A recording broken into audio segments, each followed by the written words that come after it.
In this screencast, we'll be talking about how to create assignments in Edmodo and how students can turn in assignments from their accounts. To create an assignment, you need to first click on the class you want the assignment to be in. For example, we're still in our test class from the previous screencasts. Then we'll come up here to the word assignment and click on it. So you want to give your assignment a name. I'm going to put this as assignment number 2, since if you look down here, we already have an assignment 1 here. So assignment number 2, this assignment is awesome.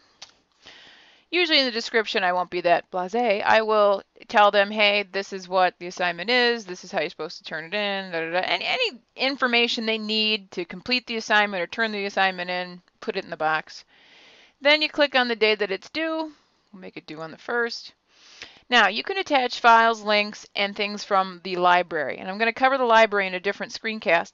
But files are just files from your computer, links from the internet. Again, I did this a lot last year in my classroom. I threw out a lot of links that they would need or threw out any files that they would need. Then you make sure that the class you want to send it to is selected, and then hit send. And then once it's done thinking, you'll see that it shows up down here. Now, one side note about assignments, you don't have to send them to entire classes. Just like direct posts or the notes that we covered in a previous screencast, you can send them to individual people. So let's say you have to give out a makeup assignment. You can send it to more than one person, by the way. Let's say you have several people who are absent on the day of an assignment and they have to make it up and you have a different assignment for them. You can just post that separate assignment just to them, and the other class never has, or the other members of the class never have to see it. So I think that's a neat feature that you can actually assign assignments to individual students. You don't just have to do it to a class. So that's how you create an assignment. It is that easy. Now let's go take a look at the student end of this. Okay. I'm going to refresh my page here so I can see that assignment. There it is. So you've got assignment number 2. When they're ready to turn in their assignment, they need to click the Turn In button. Now, a problem that I encountered with assignments and students is if there's too many assignments out there for them, they turn it into the wrong one. They usually just turn it into the top one. All right, and if they're turning in a previous assignment, they don't get that. So have them filter their posts by assignments, so that way they just see the 2 assignments, make sure that they're reading the titles, and they turn into the correct assignment. My rule for that is, hey, if you turn into the wrong assignment, I'm not digging for it. So they really need to be careful and make sure they're turning into the correct assignment. When they want to turn it in, they click on Turn In this awesome assignment. And what they do is they can leave you a comment here. They don't have to put anything in this box. Some of them choose to give me little smiley faces, or some of them choose to explain why it's late, or some of them choose to explain exactly what they did. They can if they want to. It's optional for me. Unless sometimes I actually say, hey, tell me what you liked, didn't like, or I do a little quick formative assessment right there when they turn in their assignment. But anyway, they can also attach files, links, and things from their library. A lot of times students will turn in links to their Web 2.0 tools, so really they do a lot of linking to me, but they can turn in files as well. So if they said, here is my assignment, let's say they're going to turn in a file. Right there.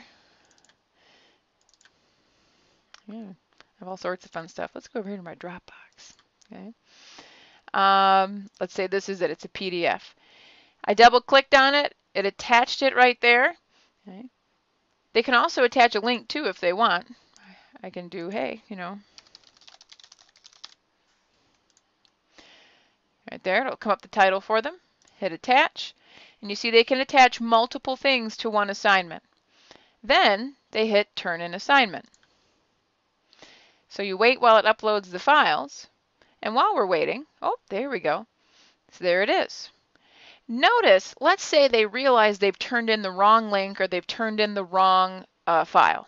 Notice that there is an option to resubmit the assignment. All they do is click that button. They do just what they did again. And the cool thing on your end is you can actually see that they have submitted 2 versions. That's what shows up on your end, and I'm going to show you that in a next screencast. But it'll actually show up that you can see if they have resubmitted the assignment. Okay.